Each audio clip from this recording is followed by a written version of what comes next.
اور پھر آگے سبحان اللہ، قل انما یوحا الیہ انما الہکم الہ واحد فہل انتم مسلمون۔ اب وہ کنٹینیوٹی ہے، درمیان میں آقا دو جہاں صلی اللہ علیہ وسلم کی رحمت مبارکہ کا ذکر آ گیا تھا، پھر وہ بات پلٹ کے جس کو کہتے ہیں نا وہاں آ گئی۔ اب ان کا کیا اعتقاد ہے؟ پھر ورڈ آف دا اسٹریٹ، وہ شیخ احمد مجھے پھر یاد آتا ہے نوجوان عالم، اس نے کہا ورڈ آف دا اسٹریٹ مطلب پنڈ ارے کی کہیں دینے۔ اب وہ پنڈ والے کیا کہتے ہیں؟ ان کا یہ خیال تھا اگر قیامت ہوئی تو کیا ہوگا، اگر قیامت ہوئی تو کیا ہوگا، وہاں پر ہمارے خدا بھی ہوں گے، وہ ہمارے ساتھ ہوں گے، ہم اکیلے نہیں جائیں گے۔ وہ فرادہ کی آیتیں میں آگے تلاوت کروں گا، فردہ والی، ان کل من فی السماوات والارض الا آتی الرحمن عبدا، ہر ایک نے وہاں مملوک ہو کر آنا ہے، کوئی کسی کے ساتھ نہیں آئے گا۔ وہ سورہ انعام میں ہے کہ وَلَقَدْ جِئْتُمُونَ فُرَادًا، کلیاں پتر ہونا ہے کاکا، کلیاں جانا ہے ہوتے، یہ خدا نہیں ہے۔ اب اس تصور کو دیکھیں، اس بیماری کو انجیکشن لگا کر کیسے اس کو شفا دی جا رہی ہے، اور کیا فرمایا جا رہا ہے۔ رحمت للعالمین کا حکم ہے کہ پہلے داؤد کا اعلان تھا، وہ بنی اسرائیل کے بادشاہ تھے، اب جو سارے جہان کا بادشاہ ہے، جو سارے جہان کا رحمت للعالمین ہے، اب اس سے ایک اعلان کروایا جا رہا ہے۔ قول کا مطلب اعلان ہوتا ہے، وہ ہم عام طور پر اس میں کہتے ہیں کہ تو کہہ دے یہ بہتر ہے، یا تم فرما دو، وہ ایک ادب کی دنیا کی بات ہے۔ ظاہر ہے کہ آقا دو جہاں صلی اللہ علیہ وسلم کے لیے وہ فرمانے والی بات ان کی شان سے زیادہ موزوں ہے۔ وہ میں لفظی کیا لفظ کسی نے استعمال کیا وہ نہیں میں عرض کر رہا، میں تو اس کا کانٹیکسٹ آپ کو بتا رہا ہوں کہ قرآن کو جوڑ کر کے پڑھنے سے اس کا ترجمہ کیسے کیا بنتا ہے۔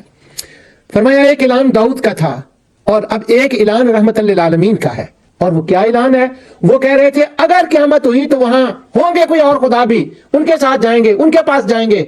فرمایا قل انما یعنی میرا دل چاہتا ہے طرز کے ساتھ پڑھوں گا، کوئی حالانکہ میں اس میں بسرا آدمی ہوں، میں پڑھ نہیں سکتا۔ قل انما یوحا الیہ انما الہکم الہ واحد، فرمایا یہ اعلان فرماؤ آج بھی اور کل بھی، کما بدانا اول خلق نعیدہ یوم نطوی السماء کطی السجل للکتب، اس کا جوڑ کریں ذرا اس کے ساتھ۔ دونوں جہانوں میں مجھے یہ بتایا گیا ہے، مجھے یہ فرمایا گیا ہے، مجھے یہ مشاہدہ کرایا گیا ہے۔ یہ مشاہدہ کا لفظ ذرا تھوڑا سا وہ دوسرے والا ہے، مجھے ارشاد فرمایا گیا ہے، وہی میری طرف کی گئی ہے، کیونکہ وہ قرآن کو منزل میں لانا نہیں نہ کہہ رہے، وہ کہہ رہے تھے انہوں نے بنایا، اس بات کا بھی جواب ہے۔ اعلان کریں اللہ ایک ہے، اس کے سوا کوئی دوسرا خدا نہیں، تمہارا خدا بھی اور میرا خدا بھی۔ کیا مطلب ہے اس کا؟ جب قیامت ہوگی، قیامت کا میدان ہوگا، ورقہ پلٹا جائے گا، نئی زمین نیا آسمان ہوگا، وہاں کوئی اور خدا نہیں ہوں گے جن پر تم نے بھروسہ کر رکھا ہے کہ ان کی کوئی ویٹو پاور ہوگی، وہ ہم ان کے ساتھ جائیں گے۔ یہ ویٹو پاور والا لفظ جب میں شفاعت کا آگے بیان کروں گا انشاءاللہ، اس وقت میں اس کے اوپر زور دوں گا اور پھر میں اس کو کھول کے بیان کروں گا۔ کوئی اور خدا نہیں ہے، نہ یہاں نہ وہاں۔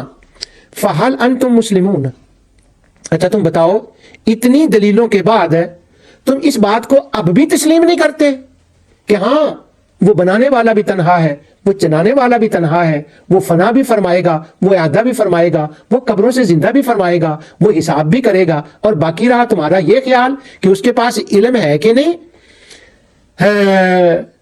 اگلی آیت سنے میں درمیان والی چھوڑ رہا ہوں، انہ یعلم الجہر من القول ویعلم ما تکتمون، تمہارا یہ جو خیال ہے کہ اس کو کیسے پتا ہے، قیامت کے دن وہ سارا حساب کتاب کرے گا، کسی نے کیا کیا ہے اس کا کیسے پتا؟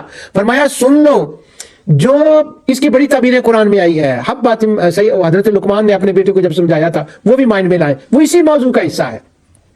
جو کچھ ظاہر ہے اسے وہ بھی جانتا ہے، جو تم کہتے ہو اللہ تعالیٰ تمہاری ہر بات ظاہر کو بھی جانتا ہے، اور جو تم اندر چھپاتے ہو اسے بھی وہ جانتا ہے۔ اور سن لو اللہ تعالیٰ قادر بھی ہے اور وہ عالم بھی ہے۔ یہی میرا موضوع ہے، عقیدہ آخرت اور شان علم و قدرت۔ تو یہ سورت انبیاء کی ان آیات میں اللہ تعالیٰ نے اس کو بیان فرما دیا، اور اسی سورت کے اندر اس سے پہلے چند آیتیں گزری ہیں کہ اللہ تعالیٰ فرماتا ہے باقی رہے تمہارے یہ وہمی ذہمی باطل خدا، تمہارا خیال ہے کہ یہ تمہارے ساتھ کھڑے ہوں گے، تم اکیلے نہیں آنا ہے۔ انکم وما تعبدون من دون اللہ حسب جہنم انتم لہا واردون لو کان ہؤلاء آلہۃ ما وردوها وکل فیہا خالدون. تم ان کو کہہ رہے ہو کہ ہمارا یہ خدا کے مقابلے میں کچھ کریں گے, ان کا تو یہ حال ہوگا وہاں پر جو کچھ میں نے کہا اللہ تعالیٰ سے قبول فرمائے. وما علیہ الا البلاغ.